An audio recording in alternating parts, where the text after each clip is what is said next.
Today we're going to be going over a betting preview for UFC 325. Let's get into the video. What's up everyone, this is Zach here and we are going to be doing a UFC main card betting preview. Now this is going to be filmed on Wednesday night, so lines can shift, people can get hurt, weigh-ins can get involved, and I'll try to make a video the morning of Saturday just so we have the most up-to-date information. But for now, this is what I'm going to be locking in for the time being, and if things change, then we'll adjust accordingly. But with all that being said, let's get into the video. All right, let's get into the first fight. And one thing I want to mention, I am trying to improve these videos as much as I can. It's only my second video. If you guys want to see any improvements, make sure you guys comment below. Happy to hear some feedback on this. But anyways, first fight of the night, we're going to have Quillen Selkid versus Jamie Mullarkey. Sorry if I got that name wrong. I have watched some tape on him.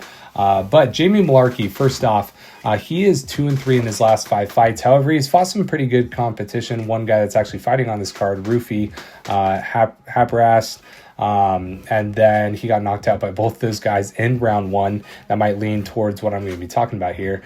And then if we go to Selkid's side, or I'll call him Quillen, he is going to be 5-0 in his last 5. He started out in Dana White's Contender Series, got a unanimous decision, and his first fight actually in the UFC was going to be February of last year. He went 3-0 with 2 knockouts. Now, some of the strengths of Quillen, that's going to be, his knockout power. He has 4 knockouts. He has 7 finishes in 10 fights, 10 wins. He has 1 loss on his record. And he just hasn't, really fought anyone yet, except for Hapras. He beat him, actually knocked him out, while Jamie Mullarkey did lose to him. Now, some of his weaknesses are going to be limited, UFC experience, kind of just like I just said. Jamie Mullarkey, on the other hand, he has very good volume striking, and he is kind of a decision warrior. If he can get to a decision, he does fairly well in them. Now, I don't really think this fight gets to a decision, but I'll get to that in a second. His biggest weakness is going to be, getting knocked out. He has a fairly weak chin.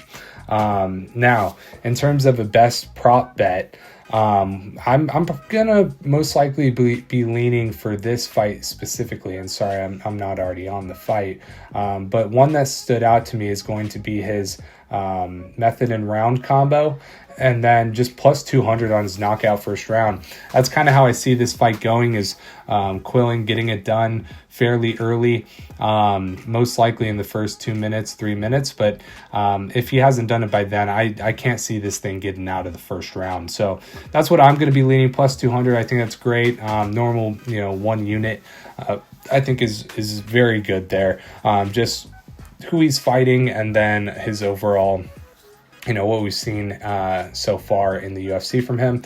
That's why I'm going to be leaning. Obviously his money line's not going to be something, but if you want a little bit less risk, minus 130 on his knockout any round, I think is a safer bet, but I see him getting it done in round 1. Now, going on to our second fight here, if we can go to MMA. Sorry about this. And then we are going to have Tai Tuivasa versus Talison Teixeira. Now, Talison, I believe his last fight was when he lost to Derek Lewis. I actually had Derek Lewis by KO round 1 in that fight, and it was about plus 400, had about $25 on it. So very good, little bet there for me. Whether I think that's going to happen now. Tai Tuivasa, similar fighter to Derek Lewis. However, Talison Teixeira, I see him getting into camp and not trying to be so aggressive in the first minute, kind of as he did against Derek Lewis, as I would hope that he would have learned from that. And if he gets knocked out round 1 by Tai Tuivasa, I'm going to have a different opinion of him going forward, but for now, I'm going to give him the benefit of the doubt. Now, some of the strengths of Tai Tuivasa, he has 14 knockouts. He's aggressive. He's a fan favorite, but he does have poor grappling, only 77% takedown defense. And he is in a recent 5-fight skid, so who knows how his mental is going right now. Talison Teixeira, he has massive size. He's about 6'7", I believe. And then he usually weighs in right at about that limit. He does have an 8-inch reach advantage. So that's going to be extremely good. Now, in terms of prop bets, one that kind of stuck out to me on this fight, and I'll let you know, I think Teixeira takes this, whether it's going to be by knockout or just by a decision. I could see somehow Tai surviving, considering it's a 3-round fight, and this plus 1200 looking real juicy at the start of round 3. And Teixeira, if it does go the distance, is easily going to get that decision. So I might sprinkle like 0.25 units on this and just let that ride. But you know, we'll see. I'm most likely going to be doing 0.25 units on that, and then also gonna most likely get a alternate method and round combo. I don't know if they have those yet here. Let's just, yeah, right here. Method and round combo. Okay, they don't have what I'm looking for right here. It might be on DraftKings, but possibly a 1-2 Taliesin Teixeira. That should be, you know, in the plus money odds. But just for the sake of the video, I'll be going, you know, about 2 units on Taliesin Teixeira by knockout. So that's which way I'm leaning in this fight. By the way, guys, let me know what you guys think in the comment section below. I'm very interested to, you know, talk through things and see if anyone else has a different opinion than I do. But coming into our third fight, we are going to be having Rafael Fiziev versus Mauricio Ruffi. I'm sorry if I'm butchering these names. It's a little hard just being my second video, obviously. Still need to get used to saying these names out loud. But we have Fiziev with a win against Bahamundes, and then a 3-fight skid against Gaethje, Gamrot, and Gaethje again, and then beating Rafael dos Anjos when he was still good. RDA back in 2022 was still you know, fairly good. So we are going to go with oh, sorry, getting a little ahead of myself, but I do want to also highlight kind of Ruffi's last 5 fights. Obviously, the loss to Benoit Saint Denis, who is also on this card by submission. But before that, knockout, King Green, decision, knockout to Malarkey, who is also on this card. And then not even going to try to say the name on the Contender Series. So only his 5th fight officially in the UFC. But in terms of what I'm kind of seeing here from some strengths and weaknesses, obviously Fiziev has elite striking, defensive, you know, defensively about 90% takedown defense, and he's fairly comfortable in the pocket exchanging. Now, weaknesses, you know, coming off 3 losses, have a bit of concerns about his overall defense and durability. But in terms of Mauricio Ruffi, we got knockout power. He has 11 knockouts in 14 fights.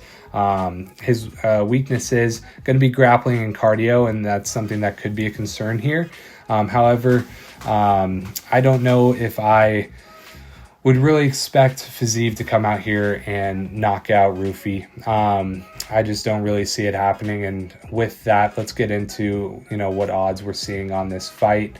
Currently pretty much a pick'em, slight lean to Ruffi. Fiziev by points is about plus 210, Ruffi by points plus 230, Ruffi by KO plus 320. And that's what I'm going to be doing, is about a half unit or 1 unit. I haven't really decided yet on Ruffi by KO.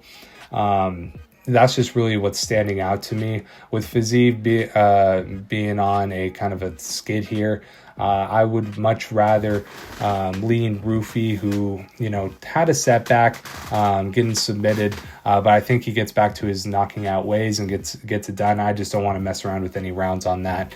So we'll be going plus 320, Ruffi by KO. Now, the second to last fight, one that I'm extremely excited for, is Dan Hooker versus Benoit Saint Denis. Now, hear me out on this one. We got Dan Hooker, who has a 75 reach to BSD's 73. He's about 5 years older, 1-inch height advantage. And in terms of his last 5, been fighting very good competition for the most part. Arnold Allen sticks out to me, Jalen Turner, Gamrot, and then obviously getting subbed by Sarukian, but made it interesting. Now, in terms of what BSD has been doing, obviously, we're all going to note that loss to Dustin Poirier, then Moicano getting TKO'd, but back on the winning ways with Rufi and Dariush, sub and knockout, and obviously that one sub last year as well. So he's back into his winning ways after going on a little skid there. Now, in terms of what we're seeing strengths and weaknesses wise, Dan Hooker, he trains at City Kickboxing with Israel Adesanya. He has a very long reach, obviously not too much longer, but he does have knockout power. He has over 11 knockouts, but he is vulnerable to grappling, about 34% takedown accuracy, and he has had some recent cardio issues, although you could say that he really grinded one out. Which fight am I thinking about here? One that he probably shouldn't have won, but he ended up winning. I believe it was, Gamrot. You just remember that one clip of him saying, "I love this, SHIT." Nothing better than that clip right here. But obviously, in terms of his wins, he got one knockout, 2 split decisions. Now, if we're looking at what we want to be betting on this fight, if we take a look here, just got to see the updated odds. So Dan Hooker by KOs plus 550, Dan Hooker by points plus 650. One thing that I really, really like here, guys, if we can find it, is a split decision. Yeah, I'll find it, but either way, I want to go Dan Hooker by points, about 0.5 units on this. I don't see him knocking out BSD. But if he can, utilize his kickboxing that he has been using with Israel Adesanya, I've been seeing the fight camp clips. He just looks like a dog right now. And I would love to see him outbox BSD for at least 2 of these rounds. And I could see one of them being close and him getting the split decision. So I'll try to get that, on one of my TikToks and YouTube shorts, so you guys can see. But for now, we'll go Dan Hooker by points, half unit, plus 650, and probably if I find that prop, might be on DraftKings, go Dan Hooker by split decision. That'll probably be a fairly good payout. So that's the way I'm leaning for this one. Obviously, the smart bet, most likely going to be BSD by submission if you're leaning that way, but I'm going to go Dan Hooker by points. And finally, the main event of the evening, it is going to be Alexander Volkanovski versus Diego Lopez. Now, in terms of this one, let me try to pull this up here. We got Volkanovski, obviously fairly short, 5'6", used to play rugby. Now, he also used to weigh over 200 pounds, obviously fighting at featherweight now. And then fighting Diego Lopez, 5'11", kind of taller for the division. Maybe right at where most people are. I think it's about 5'9", 5'10". And yeah, in terms of, stats, they're fairly similar. But let's go take a look at Volk's last 5. Obviously 3 losses, 2 of them to Islam Makhachev, 1 to Topuria, but already beat Diego Lopez. And then on Diego Lopez's side, beating John Silva, losing to Volk, beating Ortega, Dan Ige, and then Sadiq Youssef. So yeah, in terms of their strengths, obviously Alexander Volkanovski, not very susceptible to getting submitted. If he's not getting submitted by Islam or Brian Ortega, he's probably not going to get submitted by Diego Lopez. He has elite cardio, high volume striking, excellent wrestling defense. But obviously the one kind of thing in the, elephant in the room, he's gotten knocked out a couple times. Or is it a couple? It might have just been by Topuria. I can't remember. Nope, yeah, sorry. It was also Islam Makhachev. So yeah, got knocked out 2 times in his last 3 fights. And Diego Lopez, if anyone's going to do it, could be him. But that's the only real weakness that I see is that chin. Diego Lopez, obviously, he's a finisher, 10 KOs, 12 submissions. He is a black belt in BJJ, and he does have very aggressive pressure. He doesn't, back down to anything. Now, where I'm leaning with this fight. Obviously, I'm going to be going with Volkanovski. I'm a City kickboxing fan. Love Israel Adesanya is my favorite fighter. Volk's probably in the top 4 or 5. I'm leaning Volkanovski by points here. I don't think he gets it done by KO. He's definitely not getting it done by submission. I think plus 165 points warrants about 3 units for me. So that's the way I will be leaning, is Alexander Volkanovski. And then in terms of just like a little 3-leg parlay, I will be going Volk, Teixeira, and then Mauricio Rufy for a total of plus 277 odds. If you want, you can go Rufy by knockout to boost those a little bit, but that is going to be my 3-leg parlay that I like to do on these videos. But yeah, that is going to be it for the analysis betting breakdown. If you guys have anything to say about any of that, I'm happy to talk with you in the comments. Or if you disagree, anything, just leave it down there. I want to engage with you guys. And if you did like the video, make sure you do like the video and subscribe. I'm going to be putting out videos like this as well as shorts for every single fight card. So if you guys watched all the way to the end, I wouldn't see why you wouldn't subscribe and keep tuning in. The videos are only going to get better, and I'm open to suggestions on how to make them better. Appreciate it, guys, and I'll see you guys in the next video. Peace.